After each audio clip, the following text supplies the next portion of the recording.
ভালোবেসে একান্ত কাছে পাওয়ার তদবির। যদি কোনো ব্যক্তি কাহাকে মহব্বত করে এবং তাহাকে একান্ত কাছে পেতে চায়, তা হইলে নিম্নের নকশাটি কাগজে লিখিয়া মাদুলিতে ভরিয়া যাহাকে মহব্বত করে তাহার শয়নগৃহে দাফন করে রাখবে। ইনশাআল্লাহ সে পাগলের মতো ছুটে আসবে। নকশাটি এই নিচে দেখতে পাচ্ছেন, ওপরে নকশা নাম্বার দেওয়া আছে এবং নিচে দুটো শব্দ দেওয়া আছে, ফুলান ইবনি ফুলান। প্রথম ফুলানের স্থলে নিজের নাম এবং দ্বিতীয় ফুলানের স্থলে নিজের পিতার নাম লিখবে। প্রথম ফুলানের স্থলে নিজের নাম, এই যে এই ফুলান, ফুলানের স্থলে ফুলান ইবনি ফুলান, প্রথম ফুলানের স্থলে এখানে নিজের নাম এবং দিন দিয়ে তার পিতার নাম লিখতে হবে।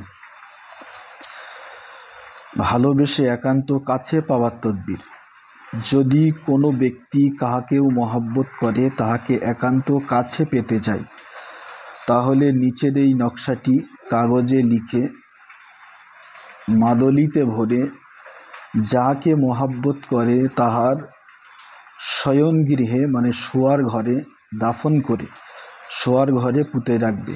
ইনশাআল্লাহ সে পাগলের মতো ছুটে আসবে। নকশাটি এই দেখতে পাচ্ছেন। নকশাটি লিখে নকশার নিচে যে ফুলান ইবনি ফুলান লেখা আছে, প্রথম ফুলানের স্থলে নিজের নাম এবং দ্বিতীয় ফুলানের স্থলে নিজের পিতার নাম লিখতে হবে। খোদা হাফেজ।